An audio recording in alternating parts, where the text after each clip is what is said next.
Wis duwe pacar urung? Belum. Oh, belum. Syukur. Aku krungu enek isu-isu kok duwe pacar dalang kaya Yojo iki tenan kok ora. Ya iya. Nek ya ora apa-apa wong. Dalang iki jodone ya sinden kok. Biasanya ngoten nggih, Pak. Iya no, Pak Kangko ya bojone ya sinden Bu Dewi. Bu Dewi. Tumbuh leh tutup. Saiki wis beranjak dewasa ya Nduk sampeyan. Alhamdulillah. Wis gedhe tenan saiki. Nalika sampean ketemu karo Pak Kangko pisanan kan ora semene iki, cilik ngono ya. Nggih, segini. Kira jenengan napa sak sogo untu? Heeh, sak kok untu. Kayak awakmu kelas piro to Nduk ketemu karo bapak kae? Kelas 3. Nika awet nyinden nika awal nyinden nggih nderekaken panjenengan. Kelas 3 SD. SD. Saiki kelas piro saiki? Sakniki kula kelas 2 SMA. Kelas 2 SMA. Nggih. Wah, iki. Ngapunten wau dereng salim, Bapak. Nggih. Mbok lek mangan ki rada akeh ngono. Lah nggih to. Njajal madhep rono. Pripun? Lho, sawang koringan kaya triplek iki lho iki. Nek mangan sing rada akeh ki rada berisi ngono. Nggih, resepe napa nggih, Pak nggih? Dablek mangane akeh. Oh, ngoten. Kudu ndablek dhisik berarti, Iya, Pak. kudu dablek sik. Iya. Luar biasa. Saiki wis bersinar ya. Luar biasa, tekan ngendi-ngendi ya. Amin, pangestuipun panjenengan, Bapak. Wis duwe pacar urung? Belum. Oh, belum. Syukur. Aku krungu enek isu-isu kok duwe pacar dalang kaya Yojo iki tenan kok ora. Ya iya. Nek ya ora apa-apa wong. Dalang iki jodone ya sinden kok. Biasanya ngoten nggih, Pak. Iya no, Pak Kangko ya bojone ya sinden Bu Dewi. Bu Dewi. Tumbuh leh tutup. Hari ini jenengan sekeluarga besar nderek nggih, Pak. Nggih, tumpun iki. Alhamdulillah. Iki anak wedok, Mbak Tata. Ragile. Do melu kabeh. Ngatur kok bawa pelok, Nduk, saurunge lelagon saka BPD Desa Parajekan. Nyuwun lelagon Kusuma Wijaya, Tara Jonggrang, Trisno Waranggana. Kagem Pemdes saha Bapak RT RW masyarakat Parajekan tansah guyub rukun bangun desa. Saking BPD. Bapak Nono raketang sedela, gen ketok suaramu siki. Bawa, Bapak. Nggih. Bawa napa niki nggih? Derek pokoke pelok kok ditibakne Kusuma Wijaya. Monggo. Bawa nyidam sari nggih. Boleh. Nanong. Wah.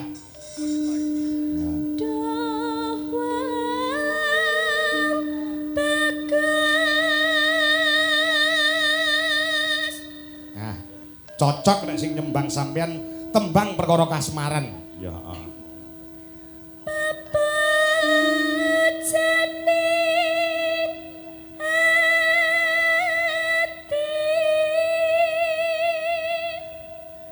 rada ngempet sithik ya, Nduk. Nggih. Ora apa-apa. Kita kok suaramu rada metu bindeng-bendenge sithik ora apa-apa. Nggih, ngapunten nggih, Pak nggih. Oh, ora apa-apa. Wis ta utuh panggan bayaranmu ora mungkin dipotong ya. Aku mambengi ke bar gara-gara medune ya ora dipotong karo sing nganggap. Aku mau bengi awakku puanas ngono, Nduk. Sami nggih, Pak. Wayangan wonten Purwodadi awak puanas Nggih, lha gregesi. niku tasik wonten Iki bekasnya. berarti infus Opname nggih, Bapak. nggih opname 2 jam. Alhamdulillah wis rada penak awake. Yo, terus.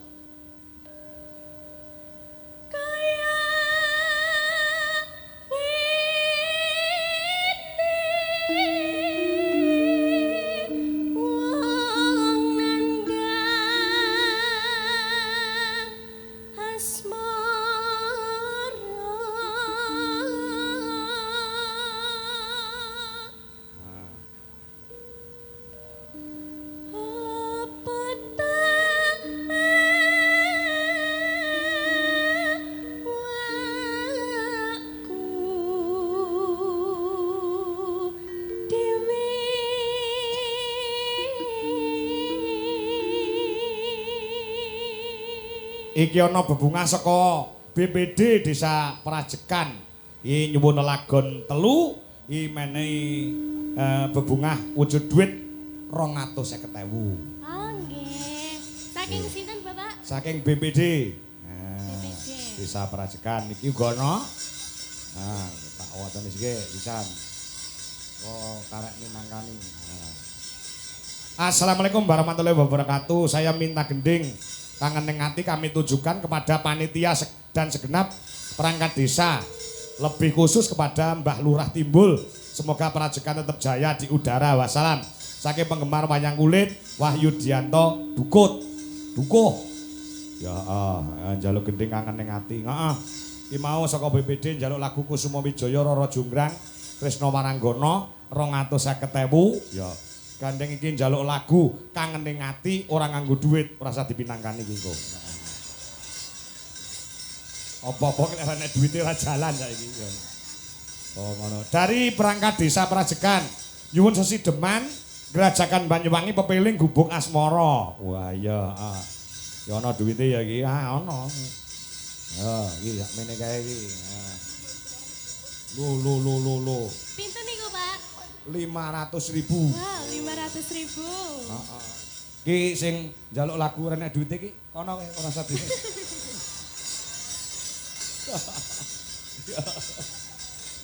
Maaf realistis ora guyon kok lho iki. Atur nuwun lho iki sik ditambahi meneh 100 masyaallah. Gan cek sak amplop tak anu sisan tak wacane sisan, Nduk. Nggih. Saking Sono Keling Kepala Desa Tunggur. Nggih, saking Mbah Sono Keling Kepala Desa Tunggur nyuwun gending caping gunung kagem sedaya Demang sekecamatan Sukorjo. Ugi warga Prajekan, nggih Pak Lurah. Saka Desa Tunggur, heeh iki ya menehi dhuwit 250. Nah, weh. Pun ganep 1 yuta. Pun mboten sah repot-repot Pak Lurah perkara lagu wau dilalekne mawon niki pun genep 1 yuta. Dadi Alhamdulillah. nggih, pun. Terus, Dok. Ya. Duh dewa Jawa Tengah Welasono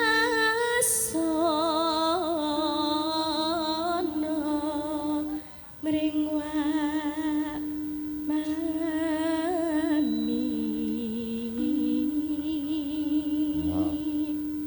Besok kapan?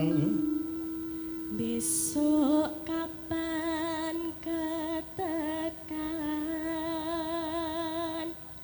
cicir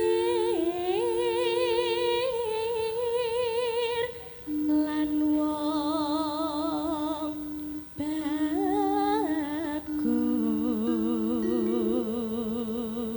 Ya rada ngempet-ngempet sithik ya Nduk wong jenenge. Gorokan ki rada sulaya ki nyuwara ya rada. Sesuk gek bablas ning ndi sampean? Tanggapan ning ndi sesuk? Pinjing datang daerah Kediri mawon, Bapak. Bapak yo ning Kediri ki sesuk? Oh, nggih. Wonten ning Dungus Kunjang Kediri sesuk. Oh, nggih. Nggih. Pinjing nggih kalih jenengan to nggih tanggal Piro? 5. Oh iya. Tanggal 5 kali tanggal 6 nggih. Wah, aku lali Nduk anggere. Saking katae berarti. Mboten pancen yo lalen wis tuwek. Lalen. Ya, terus. Umpama nonah kodo Nanong tanpa prau sasatara ning papatri.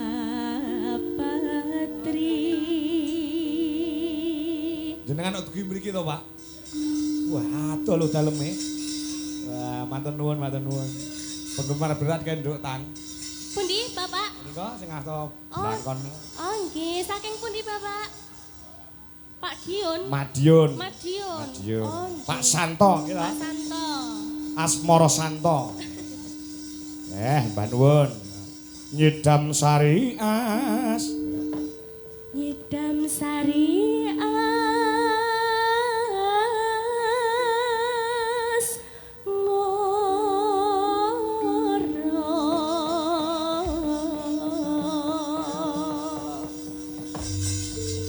Pak Lurah panitia yang ngrasakne campur sari ya dipinangkani ya. Nggih.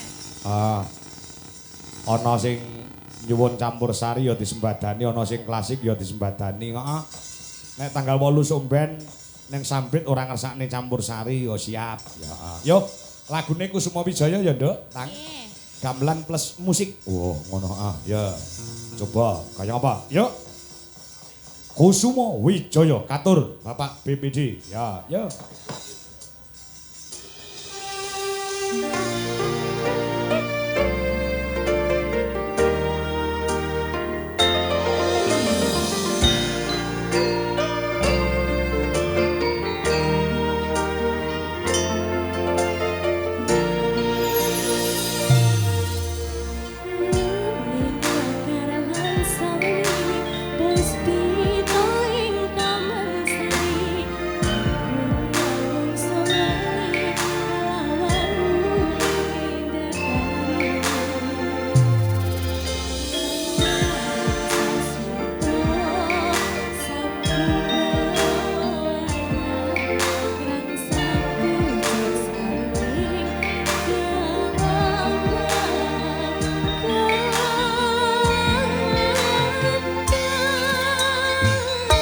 Wah, Pak Yo ya rawuh. Rokok kaya.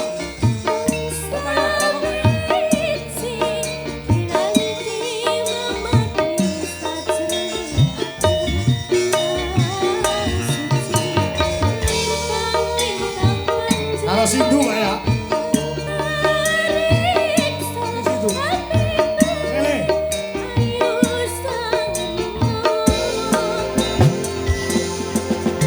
Sik. Sindu. Cara terus.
Terima kasih Nduk Cahyo. Luar biasa. Ngapunten nggih Bapak, kalau mengecewakan suaranya. Oh, mboten kuciwa. Ya, wis kesanggupan iki bagaimanapun kondisinya ya tetap Maju. Oh, ngono. Ya. Ayo Mas Andi TB, ya kelawan Mas Gandul, ya serampat yo. Yo. Arel, nyambut gawe Rel. Nerang nundung tak dong, yo.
Suwe ra ketemu, suwe ra petuk ya mosok gawek-gaweke Andik TB.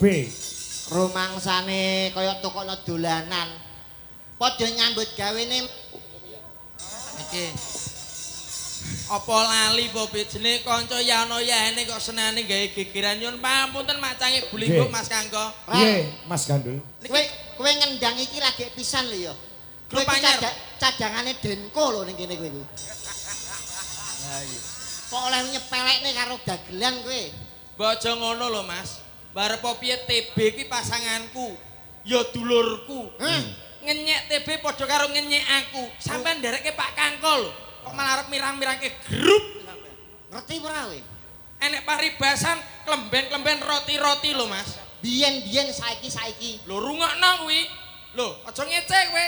Tinggine munggah amben. Gematine ora kaya biyen. Tenonge dilumahne. Ngomongnya digenahne. Jagung bakarane. Tanggung perkarane. Ngece malah gremeng karo kancane. Sriuning Mustika Tuban. Nek ora penting ora saweanan. Sarip tambah oso. Dadi wong urip aja gawe gelo. Warok Braja Musti. Alah sogok ala keri. Kok senengane kok ngono kuwi lho. Warok Braja Musti kaya Pringgondani. Lah ngerti ku ya kuwi kok iso. Nyun pamunten lho nggih. Mak Canggih. Nggih, pripun Mas Gandul? Lho kahanan meriah kaya ngene. Luar biasa, Mas. Ngendi sing luar biasa? Dalu niki prajekan luar biasa istimewa. Heeh.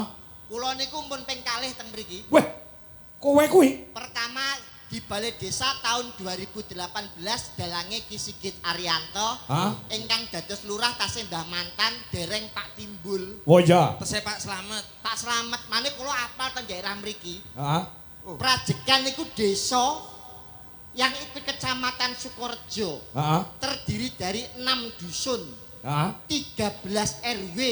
RT-ne 45, jumlah penduduknya 6.143, rondone 784. Sik to.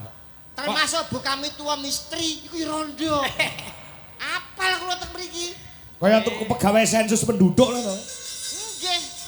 Ngono ki ya ngono, tapi nek jenenge rondo ki mbok aja disia-sia to, Be. Banyak TKW ning kene. Nyuwun pamunten malah nyangkut kalih beliaunya Bu Mistri pepundhene awak dhewe. Rondo kuwi nek mok sia-sia ning ati ki lara. Aja pisan-pisan mok gawe gelo, apa maneh mok gawe kuciwa nek ra trimo mbok dititipne Balai Desa. Ben dipangan kami tua. Lho.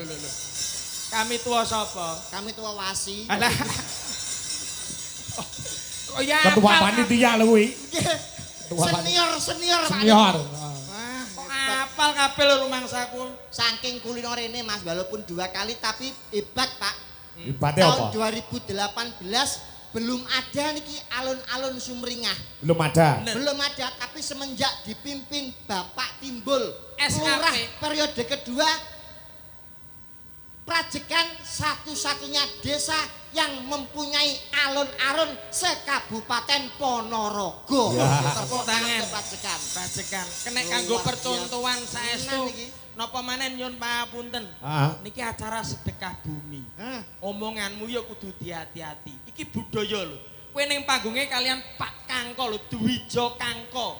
Nyapa? Ki dalang kondang, gak dalang sing wis milenial, sing hebat, wis terkenal. Kowe kudu omong sak omong ki sing apik.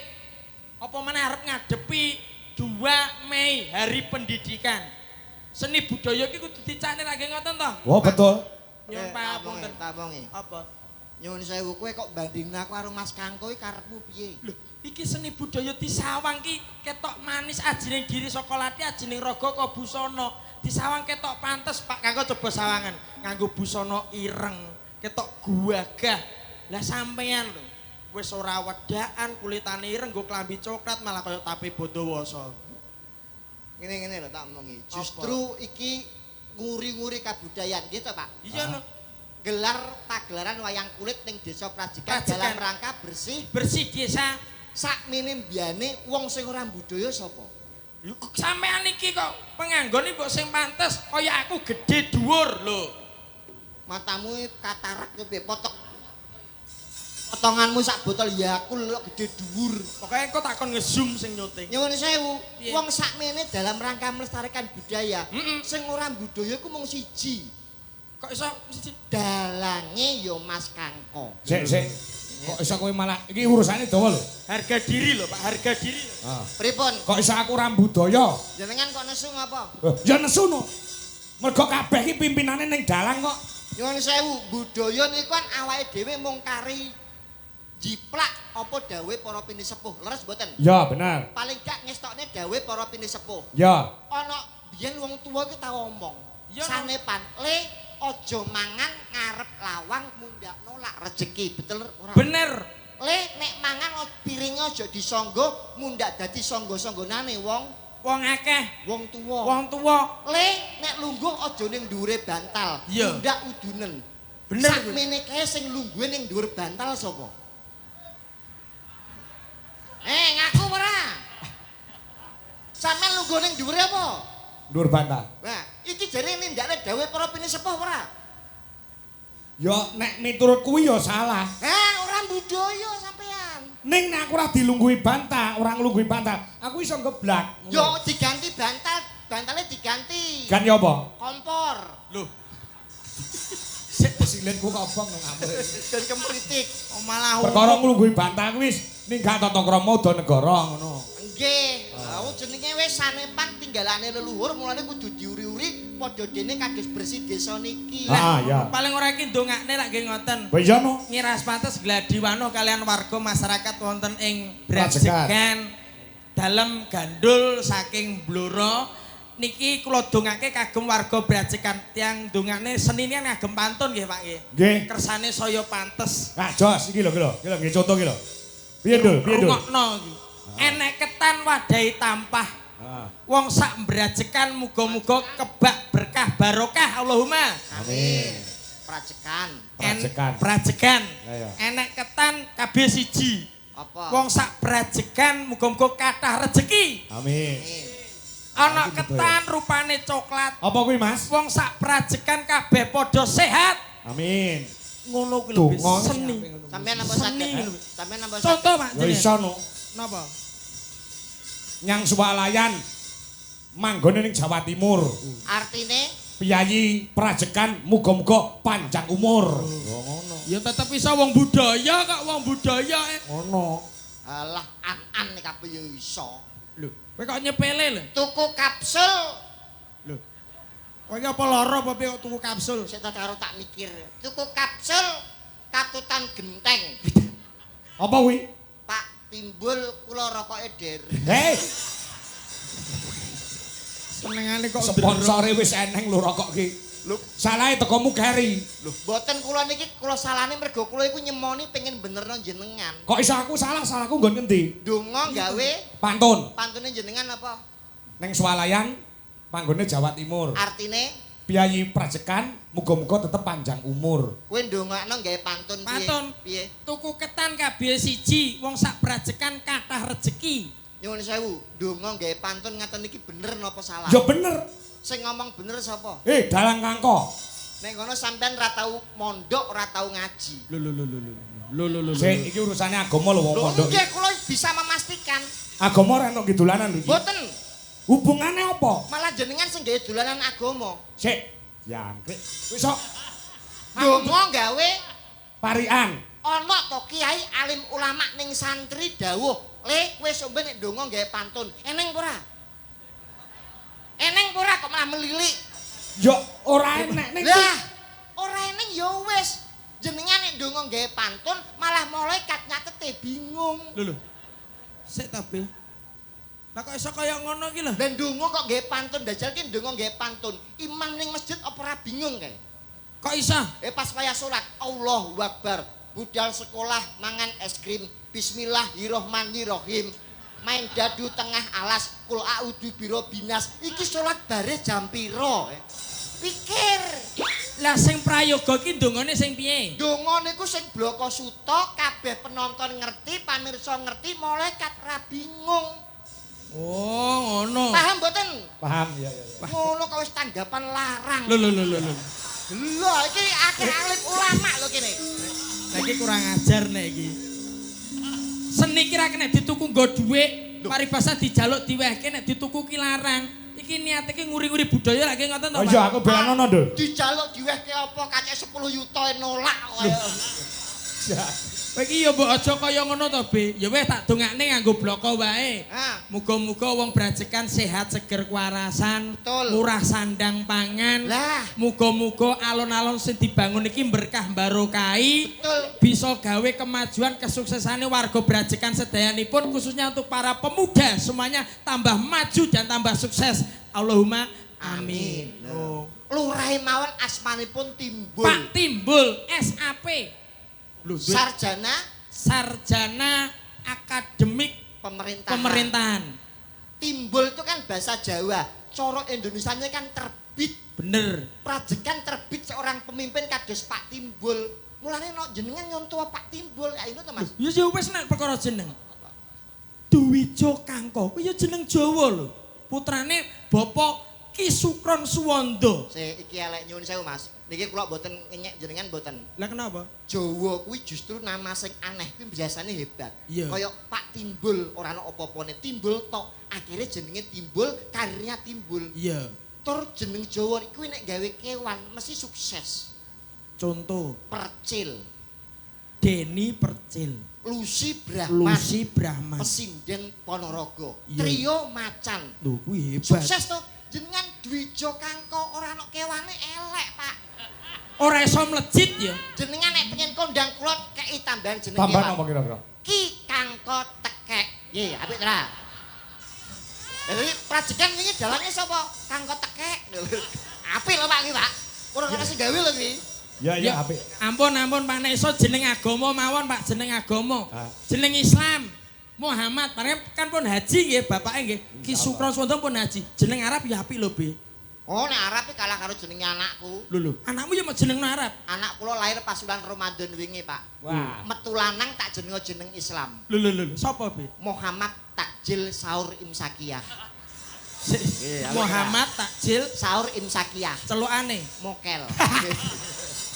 Ora nyambung. Urung ana sing duwe Pak iki. Mokel. Omongan kok ora enek isine blas. Paling ora iki harus ada isi, visi dan misinya ra ki ngoten to. Heeh. Awake dhewe karek nyuntup pangarsa tamane. Beliaunya nggih menika Pak Timbul. Betul. Apa maneh barengi sesuk niku hari pendidikan. Betul. Kados beliaunya Pak Timbul, kenapa kok dititik neh? Karena dia ngugemi karo paugerane Ki Hajar Dewantara. Apa kuwi? Kayak nek tembunge Ki Hajar Dewantara ana 3 to. Apa? Ing ngarsa Suntulodo, ing madya Mangunkarsa, tuturi Tuturi Handayani. Sing Nek- nyetakno sapa kuwi? Ki Hajar Kowe Dewantara tau to, sekolah Bu? ora to? Iki sesuk iki hari pendidikan paling ora nek kowe ora ngerti iso nyinaoni anakmu, Be. Kuwi ngarsa apa? Suntulodo ing madya Mangunkarsa, tuturi Handayani leres nggih. Ciptaane kuwi Ki Hajar Dewantara. Rungokno tembunge saking dalang kanggo tekek. Lho, Cek nesu. nesu. ya? Mboten kula niki serius, Pak. Ki Hajar Dewantara niku sinten? Bapak Pendidikan Bapak Indonesia to. pendidikan. Kok ngarsa artine? Ing ngarsa Suntulodo, ing madya Mangunkarsa, tutpuri Handayani. Artine napa niku? Ing ngarsa Suntulodo tegese ning ngarep iki kudu iso dadi conto. Bener. Terus sing nomor kalih Ing ing madya Mangunkarsa. Mangunkarsa. artine Ya ning tengah-tengah kudu iso Memberikan nuruti penyemangat. penyemangat. terus yang terakhir Tuturi Handayani. Di belakang harus memberikan dorongan dan Dorongan. dukungan. Kayak beliaunya penjenengannya Pak Timbul. Selalu mendukung geraknya, visinya pemuda. dadi kuwi kuncine kanggo pemimpin. Pemimpin. Nyuwun sewu niki kula bantah. Loh, iki aja ngono lho, Be. Sing nyiptakno Ki Hajar Dewantara Bapak, Pendidikan Indonesia. kata-kata ini berlaku nek jaman biyen. Ning sakniki jenengan eling niki 2026. Terus hubungan Kata-kata niku pun boten berlaku. Ing ngarsa Suntulodo ing madya Mangunkarsa Tuturi tuturi Handayani. 2026 pun boten kanggo. nek kowe muni ora kanggo sing piye? Sing kanggo sakniki ing ngarsa numpuk bondo ing madya mangan kanca tutwuri golek rai. Nggih napa boten, Pak? Iki paham masyarakat niki. Sik kowe iso gelar kudu iso gulung lho. Nggih. Iso Ing ngarsa? buka. Iso buka kudu iso nutup. Betul. Ing ngarsa numpuk bondo jenengan percaya mboten? Ya ora lah, Ora percaya. ora percaya. Pagelaran iki jenenge napa? Pagelaran wayang kulit. Wayang kulit sing dadi pimpinane sapa? Dalang. Membawahi anak buah napa mawon? Ya yoga sinden tukang son. Komplit. Komplit iki. Ha. Sing dadi pimpinane Anom Dwija Kangka. dalang. Dalang. Sing bayarane akeh dhewe sapa? Ya dalang. Numpuk bondo apa ora ngaten niku jenenge? B. Ayo endong. Ampun Pak, tak belani Ya. Pak. Dalang anane bayarane akeh. Melek suwengi lho, Be. Lah rumahmu yogoe turu apa piye? Iki yo melek. Dalang ki rekoso, Deng. Rekosane apa sampean teko kene yo gak usung-usung debok. Sampean teko kene numpak mobil plek ning transit diparingi maem dalan unjukan munggah panggung terus dok 80 yuta. Ya apa ora?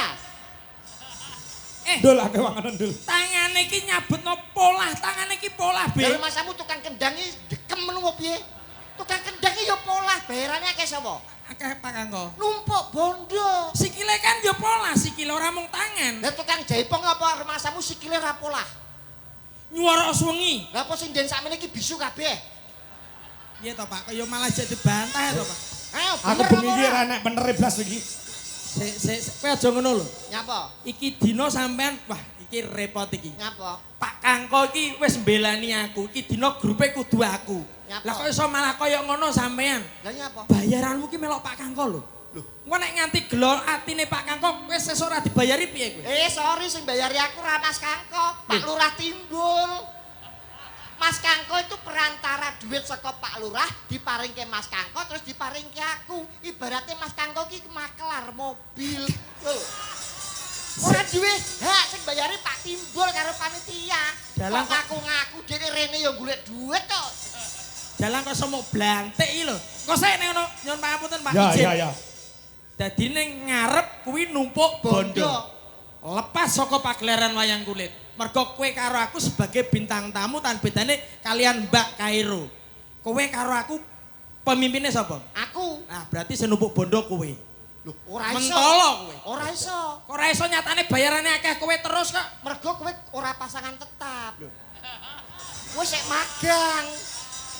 Pasanganku sing asli gak budal dino iki. Ojo salah paham. Nek tok kene kalah Pak aku. Ya, ya. Wong tadi Jaya Banjel ki ra entuk protes. Ah. Ya. Pun percaya nggih, Ya wis aku nek iki bab iki kah. Ning sing ning Madya. ing Madya mangan kanca niki bahaya, Pak. Bayar-bayar. Hati-hati nih ana wong ketoke apik karo sampean. Hah? Sampean kudu mencermati aja gampang percaya. Kok iso? Mergo unsurnya ana dua, pengen nipu sampean, kedua pengen rusak rumah tanggane sampean.